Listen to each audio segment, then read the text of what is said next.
Georgia State dents the win column for the first time in 2025, but does it feel like a triumph? We'll get into it here on the Thursday Night Postgame Show. Georgia State 37-21 winners over Murray State Saturday evening in Center Park Stadium. They're now 1-2 on the year. I guess I kind of got out ahead of my personal thoughts on the game with the intro there, but even as they were on pace exactly to cover with a 23-7 halftime lead, it just felt like the pieces weren't all firing together. Kind of a weird game. Ultimately a win, and ultimately there's things I think you can take away certainly very positive. But still some concerns that haven't been answered. And this was kind of the game you looked at as maybe the opportunity to answer the most questions or feel the best about the team heading into the rest of the schedule. Starting with what looks like it's going to be a ranked, maybe even like a top 15 Vanderbilt team next Saturday. The schedule ramps up after this one. This is the worst team you will play this year, though I thought they played really hard. And you won by 16. And whether that's an indicative score or not, it's kind of down to how Georgia State played. You know, it was within their mandate to win this game more comfortably, and they didn't. They were never really in doubt of losing it, in my opinion, but they never really got to the point where fans were leaving the game feeling especially pleased. I don't know what your thoughts were, David, as you joined me on this post-game show as well. Yeah, this is the weirdest, I scored 37 points and won by, over 2 scores game that I think I've ever seen. And I think the biggest part of that is you have to get, if you go to the big plays for me for a second, I know that it changed just because of the definition of big plays for, what we use. It's any play that for rushing, it's any play over 10 yards, right?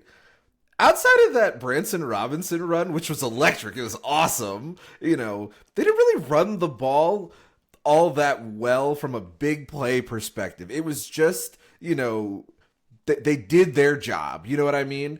I think they had what? If they made a medium play, that column wouldn't be big enough. Exactly.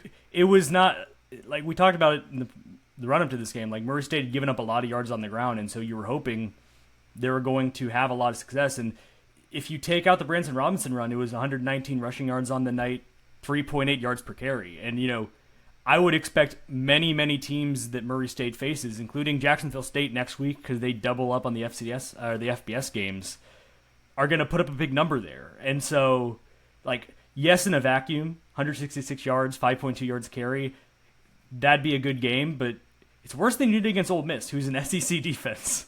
And that's what's so weird about the game, because I think that when you're playing an opponent like this, not that you can't throw the ball over them, and Georgia State did, and we'll talk about the whole passing attack because, I have some questions, but it was at least a good game.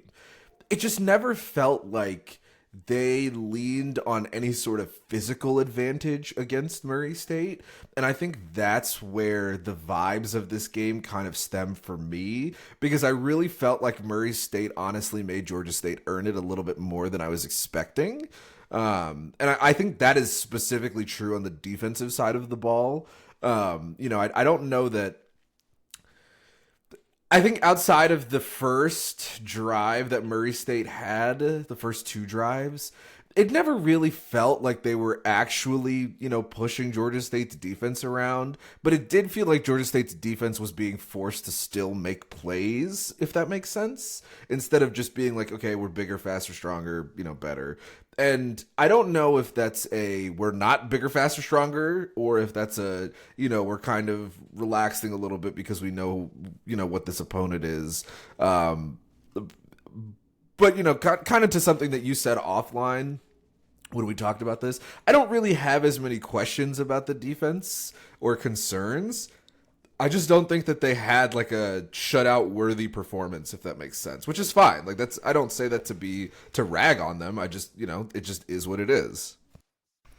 Yeah, it probably makes sense for me now to move to the offense and go through all that stuff because honestly, the 37-21 for me is a final score that lies to you, the audience, because when you see that without seeing anything from the game, maybe you scan the box score, you'd say, okay, the defense struggled and didn't do as well as they needed to against Murray State. And the offense put up 37. It's not super, but you take that basically any week. And I think it's the case that the offense is where your concerns are, and that the defense I felt fine about, other than the first touchdown drive was just like really poor stuff. And they start the second quarter. Murray State's, I think, just outside the red zone or just inside the red zone. It's 3 run plays in a row, including the second play where it goes for like 11 and the pile moves for like 10 seconds after the initial contact. And it's like, this is not a team, as hard as they've been playing, that should be bullying you on the ground. And they got that handled. After that point, there was never really a drive until the backups were in the final scoring drive, where it felt like Murray State was getting any kind of advantage on a down-to-down basis running the ball. And they kept the pass game in check. And they kept the defense. I guess I'm talking about the defense now. But forget what I just said. I'll throw this out while I'm talking about it. Murray State only had one play of 20-plus yards in this game, and it was exactly 20 yards. And for all the struggles the defense has had with big plays the first couple weeks, I think you can at least take a solid takeaway that they cleaned that part of it up. And sure, you can say it's Murray State, and that's true, and so grain of salt, but some of the stuff that was going wrong, like against Ole Miss, would have gotten you in trouble against whoever was on the schedule, and they've cleaned a lot of that up. And outside of basically one drive and then one with the backups in, run defense looked good. Like, I swear this is a solid defensive front, and I like the talent in the secondary. I think they've settled on Bernard Causey and Deuce Fillmore as the 2 main starting corners, and I think they did a good job. I think you see why they've started to really trust those guys on the outside. Jalen Jones gets a safety. They have 4 safeties in back-to-back games. Absolutely, and for the first time hilarious play in program history, 2 times in the same season, forcing a safety. Derek Maxey played good at the star. I think even grading on the curve of Murray State, I think the defense played well. And partly the game was never really in doubt because they played well in circumstances they were put into. And this is where we can talk about the offense and also the special teams, because that's never going away. But 13 penalties, 137 yards just is a glaring number on this box score, and those are you're never going to play a clean game 100%. There's going to be mistakes. But when you're having false starts, you're having just guys not knowing the snap count, backing them up, a few too many holds, and there was some shifting on the offensive line. Center Alec Johnson couldn't go, so you're playing Tyler Williams at center. You're moving in Donovan Funch at left guard, and so some new faces there.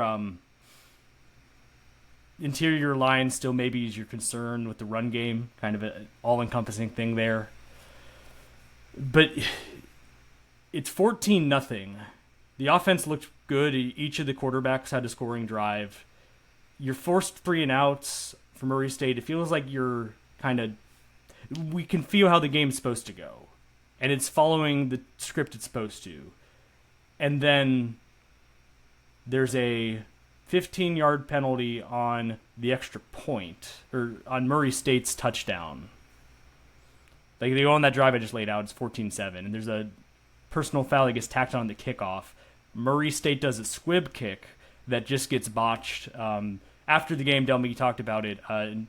TJ Payton should have just taken a knee. Like, he didn't think... I didn't see the play. Full disclosure, I was walking back from the bathroom when that kickoff was happening. I saw the aftermath, but I believe he messed up in that he didn't even need to do anything but take a knee in the end zone after missing the squib initially. But the fact of the matter was the offense starts that drive on the 5-ish yard line, goes 3 and out.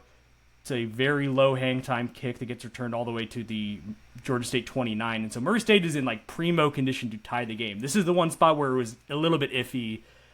And this is where the defense stepped up because they get a stop. A holding penalty on Murray State moves them back. They force a second turnover on downs that they got in the first quarter of the game, or first half of the game, get off the field.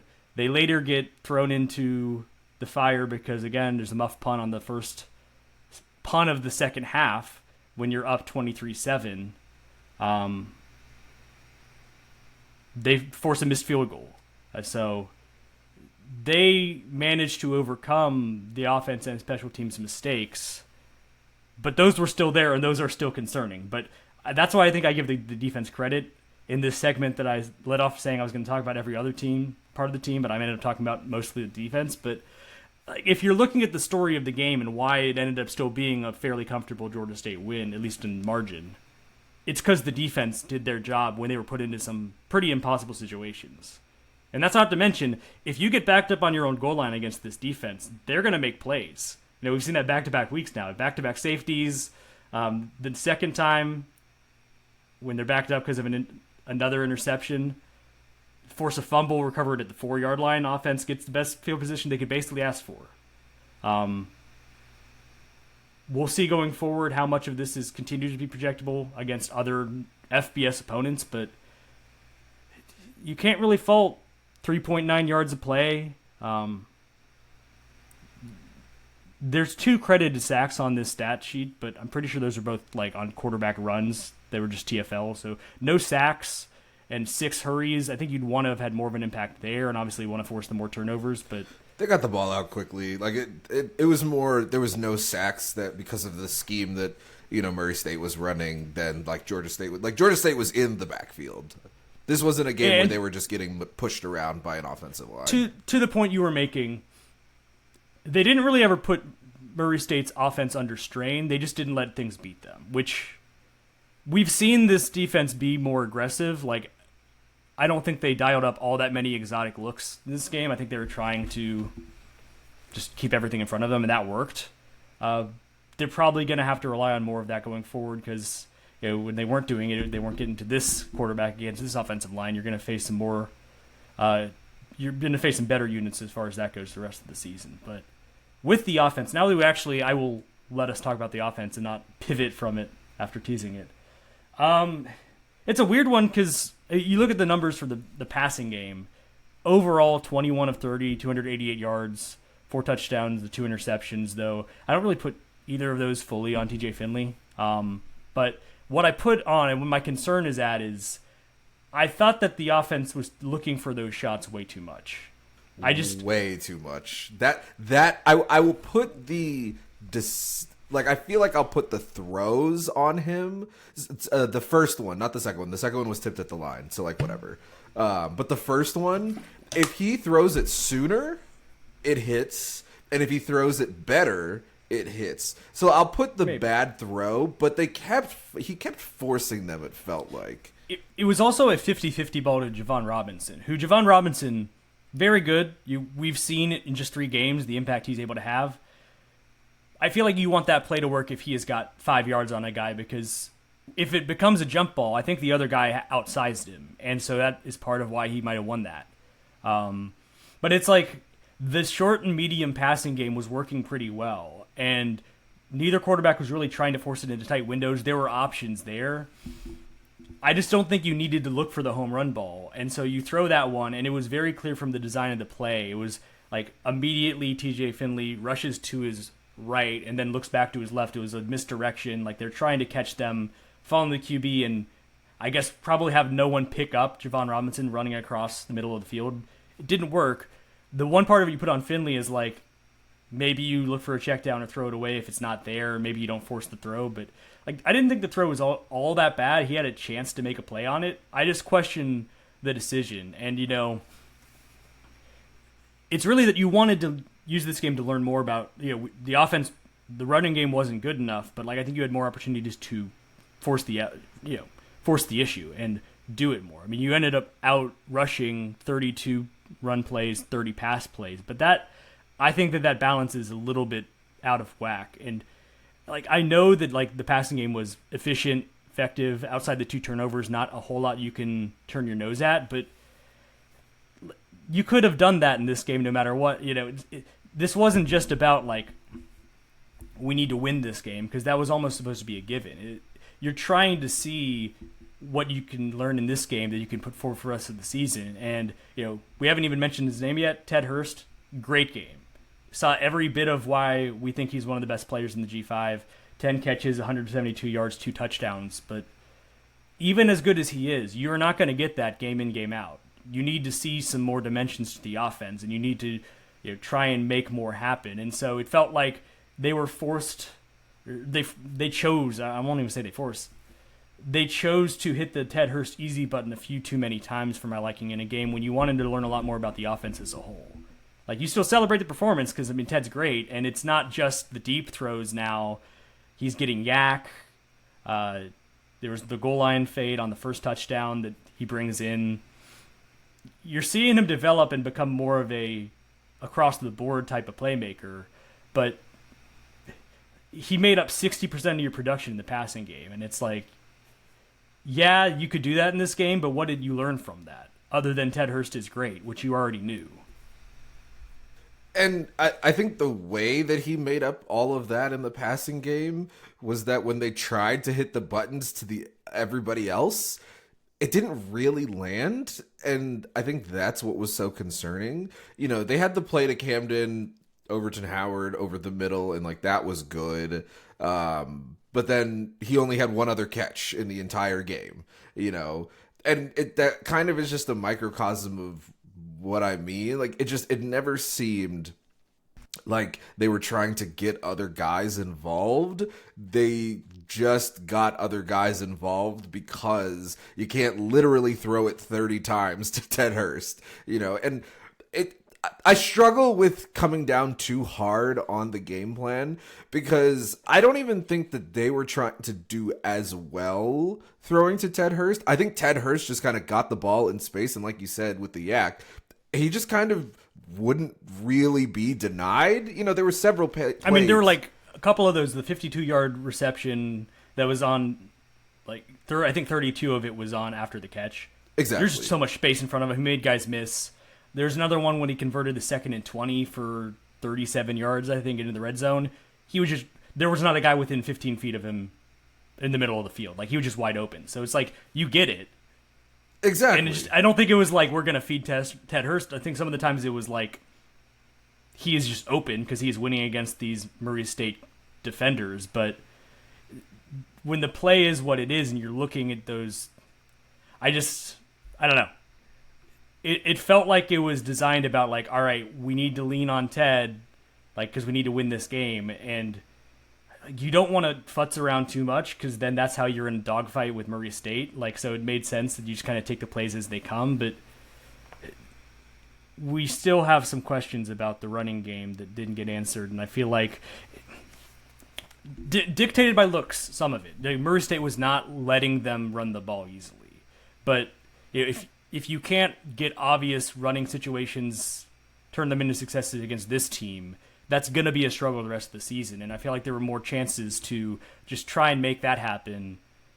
And like, yeah, if you get into a 2nd and 20, that's when you hit the Ted Hurst button, and it worked. But I felt like, especially with the deep shots, there were like 4 or 5, I feel like. It wasn't all to Ted. Like mentioned, Javon Robinson was the target of the first interception that was a deep shot, but I just don't think this is a game you needed to break that out. Like, you were having success with the other stuff, and you needed to learn something else because I feel like on a game-by-game basis, there will be moments where you can take advantage of that, no matter what. I just don't think you can do it to the tune of 10 catches every time. And I guess this is maybe where we can diverge into the quarterback stuff. TJ Finley had a good game, I think. I don't really put, I guess, 50-50 vote in this podcast about whether the first interception was his fault. The second one, I got tipped at the line, and it was unfortunate. I, again, question passing on 2nd and goal at the 4. You got away with it because the first touchdown's a 1-yard touchdown to Ted Hurst on the goal line fade. And then Cameron Brown throws a touchdown from the 5-yard line to Leo Blackburn back of the end zone, which great for him. He's struggled to stay healthy in college, and so loved seeing him getting a touchdown in this game. I'm sure that was a great moment for him. Third time was not the charm. Looking for Ted again for what would have been his second touchdown at that point. He gets tipped, and Marion Pons ends up with both the INTs for the Racers. I just think the offense looked more cohesive with Cam Brown at quarterback. I don't think it's a TJ Finley thing.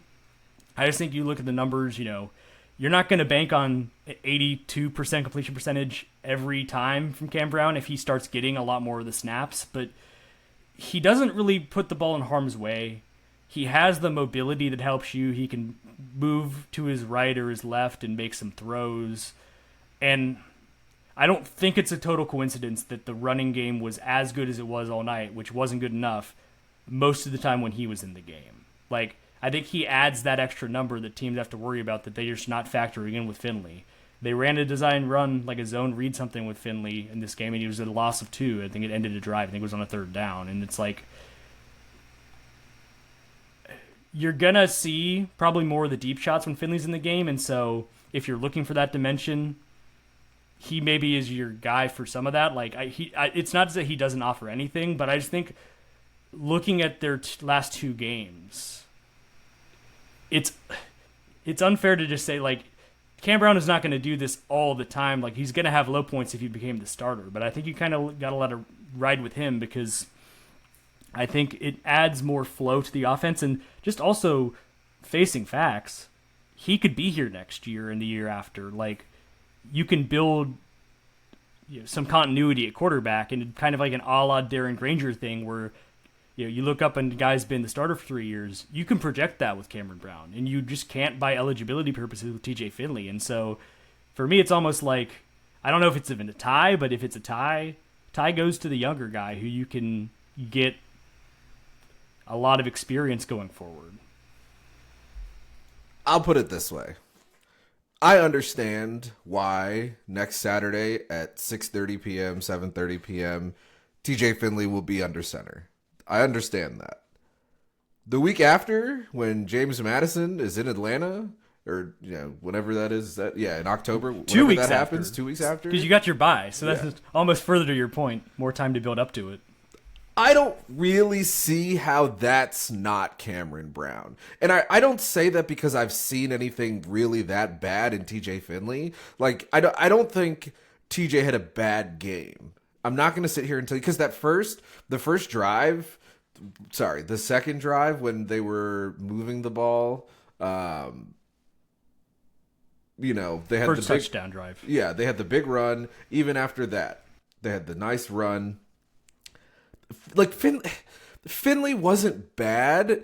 It's just, it looked so much simpler of an offense when Brown was in. And I think the problem is, when it comes to opponents with better talent than Murray State, do you want the guy who can only really hit the deep ball and the guy who, can kind of put the ball in harm's way?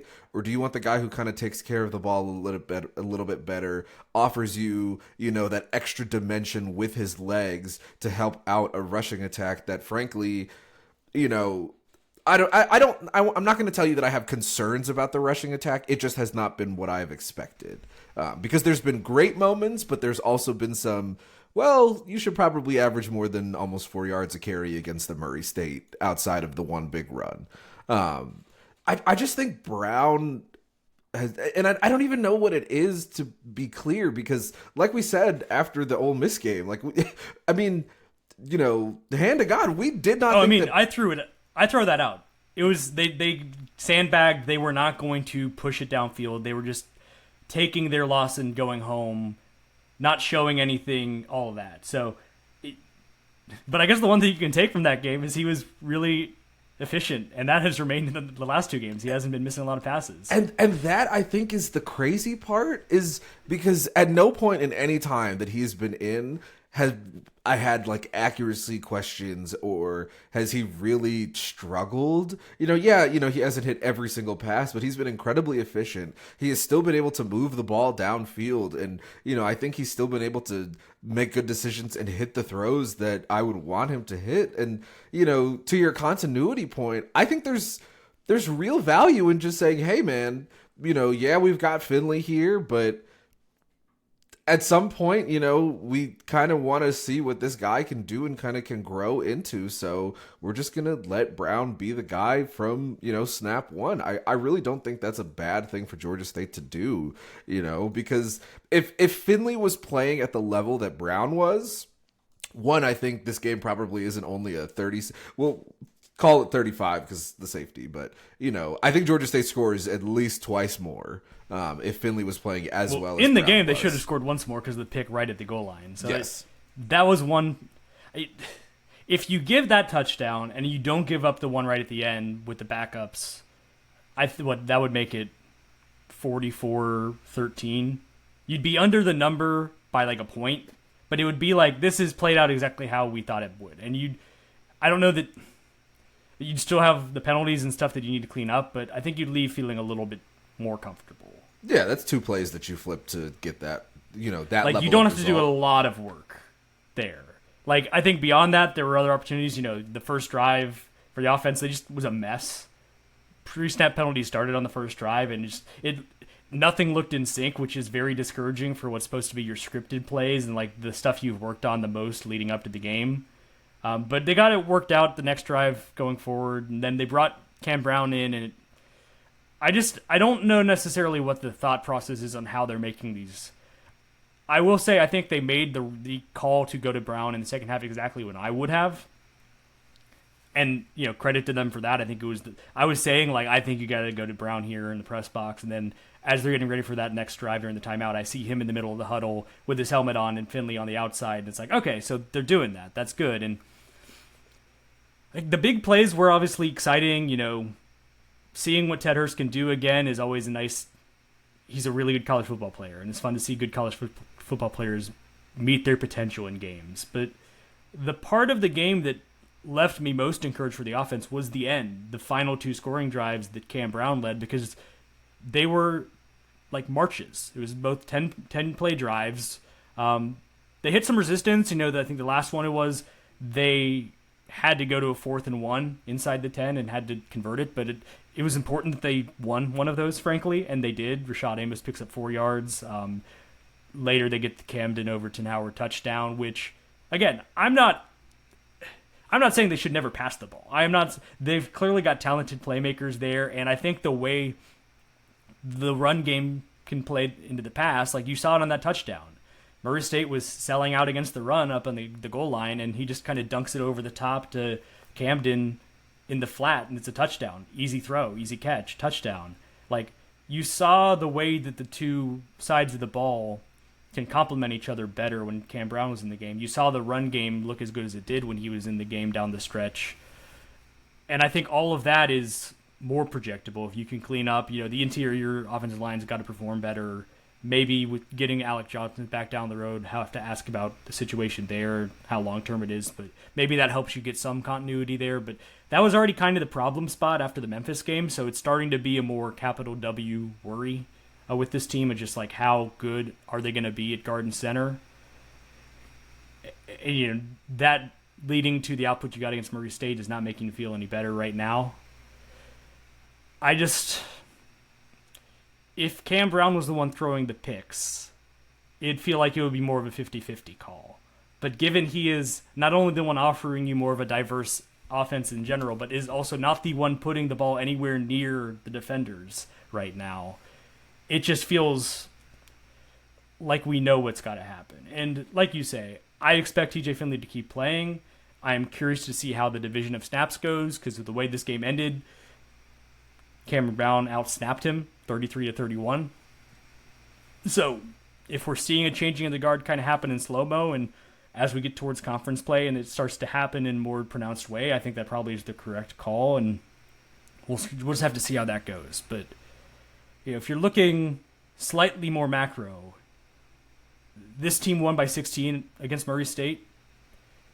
This team will get just slaughtered by Vandy next week if they don't play cleaner. Like, that's the thing you look at is, yes, this was a win, and you needed to win, and you scored 37 points, and you saw your playmaker make plays, and there's a lot to write home about in the small one game at a time sense. But you've got 9 games left, all against FBS competition, an SEC team on the road next week, and there's things that they're just not ready for those moments the way they have played the first 3 games. And you were hoping this was going to be the turnaround where you started to see more of that, but you're going to start to have to see them do it on the fly now. And just this stuff's going to have to get erased immediately. And I don't know how realistic that is. I would simply not commit turnovers is an easy thing to say on a podcast, but it's clearly not been easy to fix because we still see them crop up. And the penalties and the special teams stuff, the muff punt, the squib, the one bad kick by Chanley, though he redeemed himself later by booming the crap out of the next one and flipping the field entirely. You like to see that. There's now multiple times that we've seen Reed Chandley have kind of a poor kick that has hurt the team, and then the next one go out and boom it. So if you're looking for signs of positivity in the special teams, you've seen him do exactly what his job is. It's just about maybe doing it without the first one, not going a little bit awry. Yeah, I think next week is going to be tough. We'll talk about it during the midweek, but next week is going to be tough if they continue to, have some of the margin stuff happen. This was not a game where I think the margins were ever really going to put the end result in doubt. But that's not going to be the case against a full Sun Belt schedule. That's not going to be the case against the Vandy. I think, to look at the standings and to pick on a team that's, got some concerns. Coastal Carolina is on the schedule. We've got some concerns about Coastal Carolina. People have been talking about them might not being as good as, previously thought. I mean, they have like 20 points in 3 games. Yeah, exactly. They got blown out at home by, I think, a decent ECU team last night, but like trouble in Conway for sure. I was doing the same thing last night. I was going through press box like, these are the teams that, like, I feel a lot less good about the Old Dominion game now because they look good. They just blew the heck out of Virginia Tech and, call it what it is, ended Brent Pry's head coaching tenure. Whether it's tomorrow, whether it's like as this podcast is being recorded, like that's coming pretty soon, I imagine. JMU still feels like a good team with, they're doing the quarterback thing. But even as we feel good about Georgia State's defense, I think they have a lot less defensive questions. That defense just looks really good. But I was looking at it, and it's like, yeah, Coastal feels like you could certainly win that game. They seem like they're having trouble. Marshall feels like a winnable game. And those are the only two you feel like certain, if not favored to win, you could give yourself a shot at winning easily. And the issue is that would get you to 3 wins.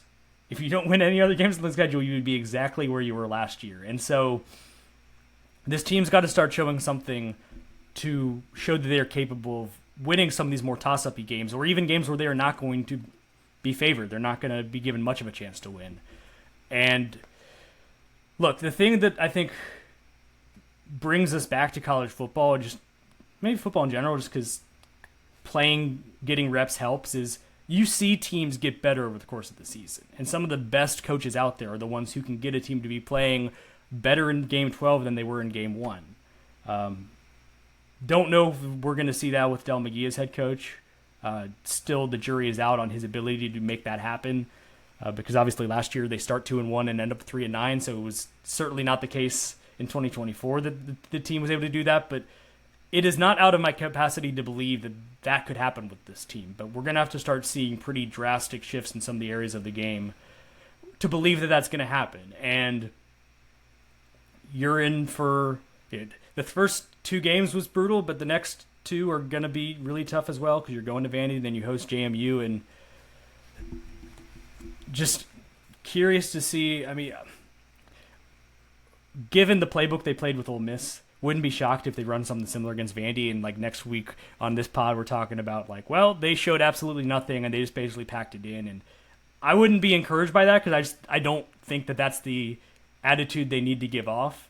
I think fans would rather see them go down swinging a little bit, but that's neither here nor there.